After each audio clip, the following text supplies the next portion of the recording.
Hello guys, मैं जितेश तिवारी।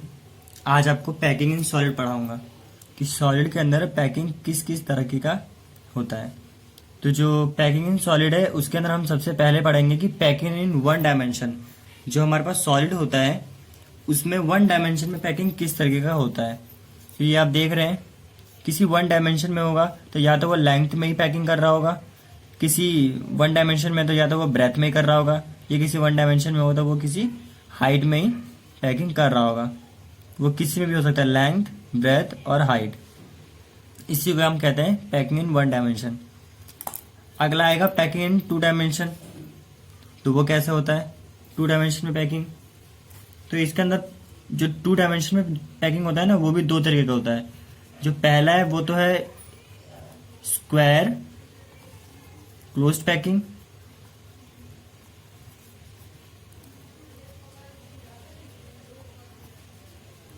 और जो दूसरा होता है वो हेक्सागोनल क्लोज पैकिंग होता है।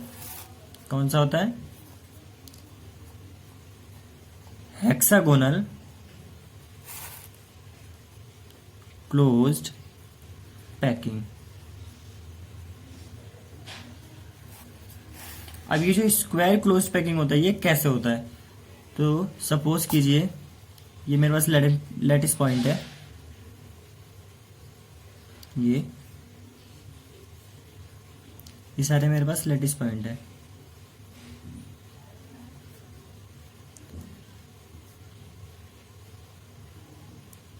ये लैटिस पॉइंट है मेरे पास। तो जो हमारे पास ये वाला लैटिस पॉइंट है, ये मिडल वाला, इसका बीच का पॉइंट एक और बना देते हैं। इस लैटिस पॉइंट को अगर हम इससे जोड़ते हैं और इस लैटिस पॉइंट को अगर हम इससे जोड़ते हैं, ठीक इसको इससे जोड़ेंगे और ठीक इसको इससे जोड़ेंगे, तो ये जो ये देखिए हमारे पास ये स्क्वायर जैसा बन के आ रहा है। अगर हम चार लैटिस पॉइंट को जोड़ते हैं तो हमारे पास स्क्वायर बन के आ रहा है, इसलिए हम इसको क्या कहते हैं? स्क्वायर क्लोज पैकिंग कहते हैं। इसमें ये लेंथ है, ये ब्रेथ है, लेंथ, ये ब्रेथ है। अब हेक्सागोनल में कैसा होता है? आइए हेक्सागोनल में बताता हूं।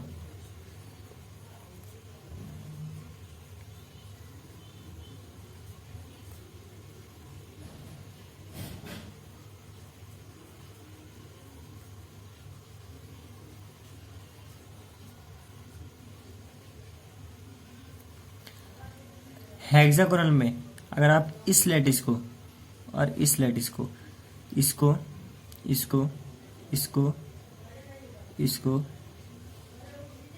और फिर इन दोनों को जोड़ेंगे तो ये देखिए हमारे पास हेक्सागोन बन के आ रहा है। इसलिए इसका नाम क्या है? Hexagonal closed packing. इसकी ये लेंथ है, ये ब्रेथ है, ये ब्रेथ है हमारी। इसमें जो ये स्पेस होता है ना, ये देखिए ये स्पेस, ये ऐसे, ये ऐसे, ये क्लोज हो जाएगा। ऐसे है ये कुछ, यहाँ बना कर दिखा देता हूँ आपको। ऐसा है एक लोग, कुछ ऐसा ये चीज, इसको वॉइड कहा जाता है। क्या कहा जाता है? वॉइड कहते हैं इसे, वॉइड। ये एम्प्टी स्पेस होता है, इसे एम्प्टी स्पेस के नाम से जाना जाता है। इसी के आगे एक टर्म डिफाइन होता है, कोऑर्डिनेशन। कोऑर्डिनेशन क्या होता है? तो पहले इसकी डेफिनेशन आपको बता देता हूं कोऑर्डिनेशन की, उसके बाद आपको बताऊंगा कोऑर्डिनेशन क्या है। कोऑर्डिनेशन, इसकी डेफिनेशन लिख लीजिए।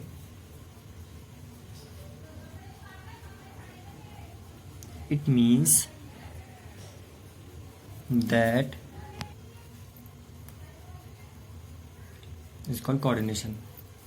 कोऑर्डिनेशन का मतलब क्या होता है कि जो हमारे पास कोई स्ट्रक्चर होता है, कोई सॉलिड की कोई स्ट्रक्चर हमारे पास, तो जो सेंट्रल एटम होता है ना, उससे जो जुड़े हुए एटम होते हैं, मतलब सपोज कीजिए कि कोई एक सेंट्रल एटम है, ये एक सेंट्रल एटम है, इससे जो जुड़े हुए हैं ये सारे एटम सेवरल एटम, इसी को कहते हैं हम कोऑर्डिनेशन। तो इसका कोऑर्डिनेशन नंबर क्या होगा, अगर हम इसका देखें तो इसका कोऑर्डिनेशन नंबर क्या हो जाएगा, 4 हो जाएगा। इसका कोऑर्डिनेशन नंबर क्या हो जाएगा, 1 2 3 4 5 6 हो जाएगा। तो ऐसे निकालते हैं कोऑर्डिनेशन नंबर। अगर कोई पूछ ले कि भाई कोऑर्डिनेशन क्या है, तो कोऑर्डिनेशन का मतलब होता है कि जब कोई सेंटर का एटम अपने सराउंडिंग एटम से जुड़ा होगा तो उसे हम कोऑर्डिनेशन कहेंगे। वो कोऑर्डिनेट हो रहा है, एक दूसरे से कोऑर्डिनेट हो रहा है, और उसका नंबर कितना हुआ, कितना है उसका, कितने लोगों के साथ वो कोऑर्डिनेट कर रहा है, तो 4 लोगों के साथ, 4 एटम के साथ। अब हम पैकिंग इन सॉलिड के बाद, सॉलिड के अंदर कैसे पैकिंग होता है उसके बारे में थोड़ा और एलोबरेट करके पढ़ेंगे। अब हम packing in 3D dimension, 3 dimension में जो पैकिंग होती है, अब हम उसके बारे में बात करेंगे। तो सपोज कीजिए ये सब आइटम है जो जुड़े हुए हैं एक दूसरे के साथ, ये एटम है जो जुड़े हुए हैं, ये एटम जुड़े हुए हैं। अब 3D का स्ट्रक्चर तो मैं प्लेन पेपर में बना नहीं सकता, लेकिन फिर भी मैं ट्राई करता हूं।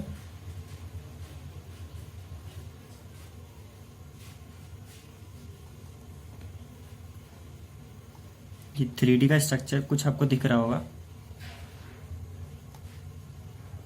ये इसको ऊपर है, ठीक ऊपर है ये इसके।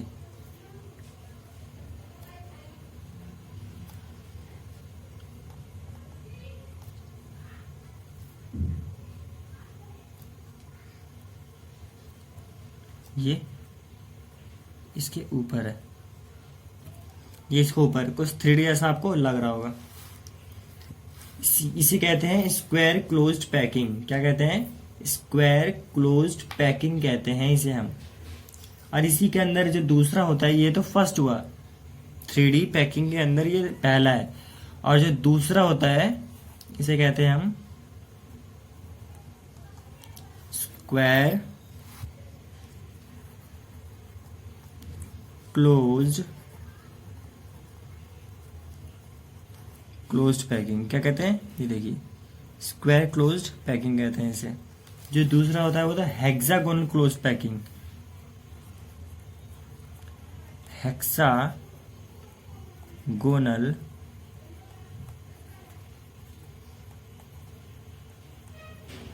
Closed packing. ये हेक्सागोनल क्लोज्ड पैकिंग कैसा होता है, आइए मैं पहले स्ट्रक्चर से आपको समझाता हूं।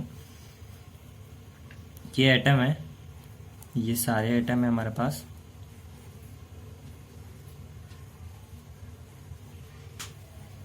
ये एटम है,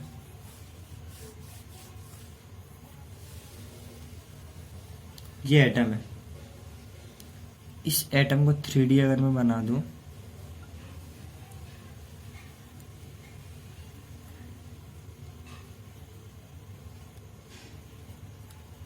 ये देखिए ये 3D ऐसा लग रहा है। इसके अंदर जो ये है ना, ये चीज, ये मैंने बनाया था, ये देखिए यहाँ बना देता हूँ बड़ा बड़ा सा, आपको जूम करके देखिएगा। ये देखिए इसको भर देता हूँ, इसको पता है आपको एम्प्टी स्पेस। इसके अंदर ये जो खाली स्पेस है ना, इसे हम टेट्राहेड्रल वॉइड के नाम से जानते हैं। किसके नाम जानते हैं, टेट्राहेड्रल वॉइड। नेक्स्ट पेज बताता हूं आपको। टेट्राहेड्रल वॉइड कहते हैं हम। अगर हमसे पूछे कोई कि टेट्राहेड्रल वॉइड कैसे निकालते हैं, अगर कोई पूछ ले कि भाई हमारे पास कोई सॉलिड का स्ट्रक्चर दिया हुआ है, कोई पूछता है कि यार उसमें टेट्राहेड्रल वॉइड कैसे निकालेंगे, तो टेट्राहेड्रल वॉइड निकालेगा ना, एक फॉर्मूला है टेट्राहेड्रल वॉइड निकालने का, 2:n। टेट्राहेड्रल वॉइड का फॉर्मूला तो मैं पता चला गया। ये ऑक्टाहेड्रल वॉइड का फॉर्मूला क्या होगा, ये सिर्फ n होगा। अब आगे हम पढ़ेंगे ना relation between each length and radius of particle. Suppose कीजिए हमारे पास एक सॉलिड है, उसमें ऑब्वियसली सी बात है कि लैटिस पॉइंट्स भी होंगे, तो उनकी क्या लेंथ होगी भाई। अब हमारे पास कोई सॉलिड है तो उसको कुछ ना कुछ तो लेंथ होगा, उसके अंदर पार्टिकल्स की कुछ ना कुछ तो रेडियस होंगे।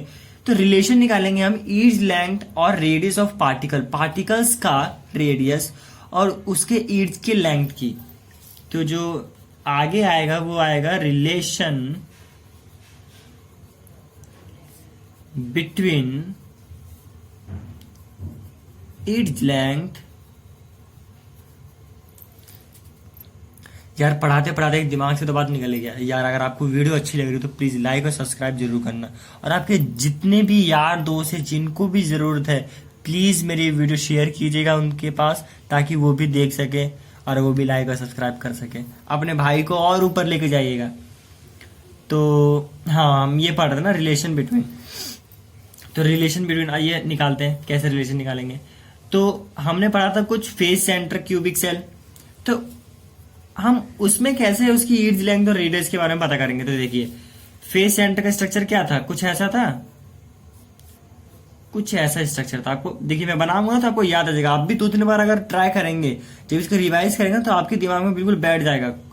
नोट्स मैं आपको दे दूंगा, लेकिन फिर भी मैं आपको ये बोलूंगा कि आप प्लीज अपने नोट्स बनाइएगा, क्योंकि आप अपने हाथों से नोट्स बनाएंगे ना तो वो आपके लिए बहुत अच्छा होगा, बहुत मदद मिलेगी उन नोट्स से। तो ये देखिए हम इसमें से किसी एक एटम को निकाल लेते हैं, है ना। ये सपोज कीजिए ये इतने सारे हमारे पास लैटिस पॉइंट्स हैं, उससे हमारे पास क्या बना, ये फेस सेंटर क्यूबिक सेल बना हुआ है। सपोज कीजिए कि हम इस लेंथ को निकाल लेते हैं। ये देखिए इस लेंथ को निकाल रहा हूं मैं। ये 3D में स्ट्रक्चर बना है इसलिए आपको समझ में नहीं आएगा। ये देखिए इस लेंथ को निकाल रहा हूं मैं। अगर मैं आपको बताना चाहूं तो ये देखिए ये स्ट्रक्चर बना दूं पहले आपको समझने के लिए।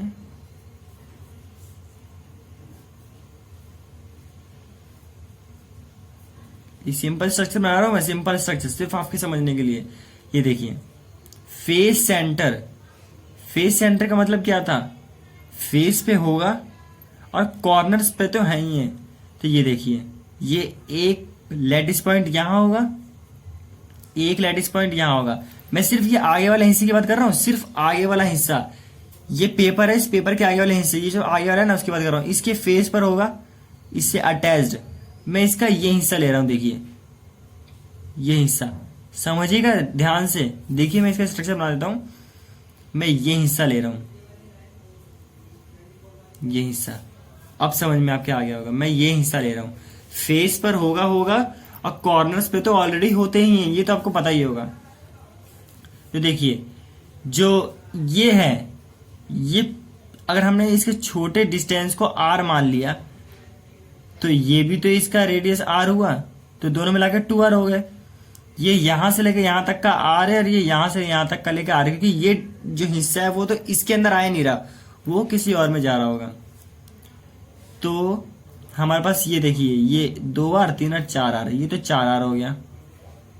ये हमने a मान लिया। मान लीजिए इस क्यूब की जो साइड है वो a है, ये a हो गया। अब देखिए इसको मान लेते हैं हम a b c, तो AC का स्क्वायर हमको देता है AB का स्क्वायर प्लस BC का स्क्वायर। यार ये तो थ्योरम तो आपने पढ़ी होगी, छोटा सा फॉर्मूला है यार, कब से इसको रटाया जाता है। ये देखिए यहाँ पे 4r का स्क्वायर हो जाएगा, यहाँ पे a का स्क्वायर है, यहाँ पे a का स्क्वायर है, ये साइड का स्क्वायर प्लस का। यहाँ पे देखिए 4r स्क्वायर इजिकल टू ये 2a स्क्वायर हो गया। देखिए आप खुद देखिए, मुझे दिमाग लगाने की इसमें बात ही नहीं है। यहाँ पे 4r स्क्वायर को हम इस साइड ले जाएंगे तो ये √2 हो जाएगा, और यहाँ पे a से स्क्वायर हट जाएगा। बन गया, रिलेशन निकल के आ रहा है। अब दूसरा रिलेशन निकाल लेते हैं हम। ये देखिए बीसीसी में क्या है, बॉडी सेंटर है, एक सेंटर में होगा। यार मैं सिंपल सा डायग्राम बना रहा हूं आपके समझने के लिए, अदरवाइज मैं वैसे ही बना सकता हूं, बट आपको इजीली ना समझ में आ रहा हो तो तुम्हें कुछ कह ही नहीं सकता यार। मैं इतने अच्छे से समझा रहा हूं, आपको समझ में आएगा जरूर। ये देखिए मैंने बताया था एक लैटिस पॉइंट यहां होता है, एक लैटिस पॉइंट यहां होगा, क्योंकि हम सेंटर वाले को ले रहे हैं। ये चीज एक सेंटर में होगी, ये चीज एक ये चीज सेंटर में होगी। तो ये 2r है, ये हिस्सा r है, आपको मैंने बता रखा है, ये तो आराम से आपको दिमाग में आ रहा है। r 2r। तो वैसे अगर इसको भी हम नाम दे दें p q r, ऐसा हम नाम देते हैं इसे, तो हमने ये a मान रखा है। तो पी आर का square is equal to P Q का स्क्वायर प्लस क्यू आर का स्क्वायर। तो यहाँ पे जैसे ऊपर आया था 4r का स्क्वायर होता है 2a स्क्वायर प्लस ए स्क्वायर। आप सोच रहे होंगे यार इसने ये 2a क्यों ले लिया यार, किस हिसाब से ले लिया। आप ध्यान दीजिएगा, ये देखिए सब उस जो ऊपर वाले केस में, ये ऊपर वाला केस था, इसमें मैंने क्या लिया था, एक ये जो आगे वाली स्क्वायर की शीट है इसका मैंने हिस्सा लिया था। इस बार मैं ये हिस्सा नहीं ले रहा हूं, इस बार मैं स्क्वायर के बीच का हिस्सा ले रहा हूं। ये देखिए ये स्क्वायर के बीच का, यहां से लेकर के यहां का हिस्सा है, ये पूरा स्क्वायर के बीच का, समझिए कुछ। उस समय मैंने ये लिया था, इससे ये निकल गया, इस समय मैं ये ले रहा हूं, ये वाला हिस्सा। ध्यान से देखिए आप, आया समझ में आपके। ये तो ए है ही है, लेकिन ये ए नहीं होगा, ये ए नहीं होगा, ये आपको निकालना पड़ेगा। ये ए होगा और ये ए नहीं होगा, क्योंकि ये तो खुद इन दोनों से निकलेगा और ये ए होगा, तो उन दोनों को निकाल के आप निकालेंगे तो ये 2a स्क्वायर आएगा। तो यहाँ पे 4r हो गया, यहाँ पे √3a। जो थर्ड होगा ना वो होगा हमारा SCC, simple cubic unit cell. SCC में सिंपल सा डायग्राम पहले बना दूं।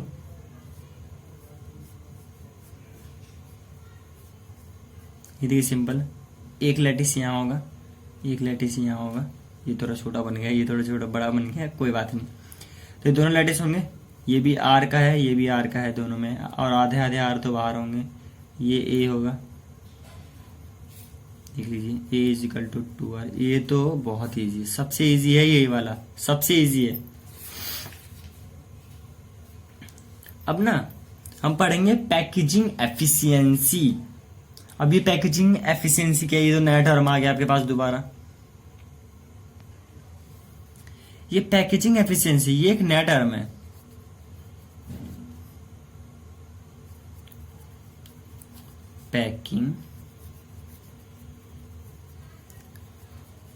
पैकिंग एफिशिएंसी, अब ये क्या है, ये पहले डेफिनेशन लिख देता हूं तो आपको समझाऊंगा तो आपको अच्छे समझ में आएगा।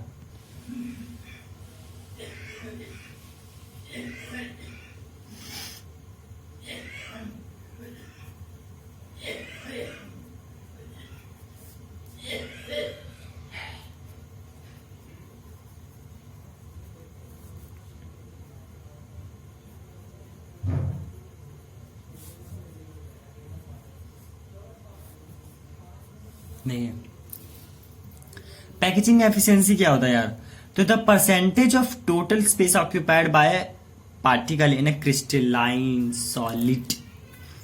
देखिए एक हमारे पास क्रिस्टलाइन सॉलिड है, मैंने आपको बताया था, तो उसके अंदर जो पार्टिकल्स है ना, जिन पार्टिकल्स ने वो जो मैंने आपको लैटिस पॉइंट बोला है, उन लोगों ने जो जगह घेर रखी है, मतलब ऑक्यूपाई कर रखा है स्पेस को। ऑक्यूपाई का मतलब घेरना होता है। तो जो ऑक्यूपाई कर रखा है स्पेस उन पार्टिकलों ने, तो वो कितना कर रखा है, उसकी क्या है पैकेजिंग एफिशिएंसी। तो ये वही है पैकेजिंग एफिशिएंसी क्या होता है, space occupy by particle in crystalline. Crystalline के अंदर जो जितना स्पेस ऑक्यूपाई किया गया है उन पार्टिकल्स के द्वारा, उसी को हम पैकेजिंग एफिशिएंसी कहते हैं। तो ये कैसे निकालते हैं, जो पैकेजिंग एफिशिएंसी है, पहला पैकेजिंग एफिशिएंसी जो है वो एफसीसी के लिए कितना है, आखिरकार जो face centre cubic unit cell है उसके अंदर जो पार्टिकल है वो कितना स्पेस ऑक्यूपाई करते हैं, कितनी परसेंटेज, भाई कितना परसेंटेज है उनका पार्टिकल का स्पेस ऑक्यूपाई करना और कितना खाली है। तो उसको निकालेंगे कैसे, अब ये बहुत बड़ा एक मुद्दा है। तो उसके लिए ये फॉर्मूला निकल गया कि वॉल्यूम ऑक्यूपाइड बाय पार्टिकल्स, जो पार्टिकल्स हैं उनके द्वारा जो वॉल्यूम ऑक्यूपाई हुआ है वो, ये इनटू में 100 है यहाँ, वो अपॉन में total volume occupy by unit cell. तो मुझको आप लोग बताइए किस किस को पता है कि स्पेयर का वॉल्यूम कैसे निकालते हैं, मैं आपको 2 सेकंड देता हूं। 2 second complete. Guys, packaging efficiency for FCC. तो आपको पता होगा कि एक जो FCC face centre cubic unit cell होता है, उसके अंदर 4 एटम होते हैं, 4। तो एक का वॉल्यूम कितना होगा, इतना। तो 4 का कितना होगा, 4 से इंटू कर देंगे। और आप 1/, टोटल वॉल्यूम में, तो टोटल वॉल्यूम कैसे निकालते हैं, क्यूब है ना, तो क्यूब का कैसे वॉल्यूम निकालते हैं, ए इंटू ए का क्यूब। और परसेंटेज निकालना है तो हम यहाँ पे 100 से इंटू कर देंगे। तो इसका हम अगर कैलकुलेशन करते हैं तो कितना निकल के आता है, आप भी करिए, मैं भी करता हूं। तो देखिए गाइज, जब कैलकुलेशन किया तो ये निकला 74। अगर हम वही बीसीसी के लिए बात करते हैं, तो जो बीसीसी है ना, body centre cubic unit cell, उसकी पैकेजिंग एफिशिएंसी कितनी आती है, 68। आपको हमें पता है कि body centre cubic unit cell में 2 एटम होते हैं। तो 2 एटम होते थे, एक का वॉल्यूम ऐसे निकाल देते तो उससे 2 से इंटू करेंगे तो दोनों का निकल जाएगा अपॉन में क्यूब। तो हमें साइड का क्यूब निकालना था, तो साइड का क्यूब कैसे निकालेंगे, सबसे पहले ए निकाल लेंगे, जो हमारा पिछले वाला फॉर्मूला था उससे हम ए निकालेंगे और फिर उस ए की वैल्यू को यहाँ पर पुट कर देंगे। ऐसी है सिंपल क्यूबिक यूनिट सेल का भी। तो इसका कैसे निकालेंगे, इसी तरीके से निकालेंगे। अब अगला जो टॉपिक आएगा ना, तो जो अगला टॉपिक है गाइस, वो हमारा आपको पता ही है कि डेंसिटी ऑफ यूनिट सेल है। हम यूनिट सेल की डेंसिटी निकालेंगे। तो thank you guys for watching my channel and spread your love like this. हम मिलते हैं अगले वीडियो में। Thank you so much.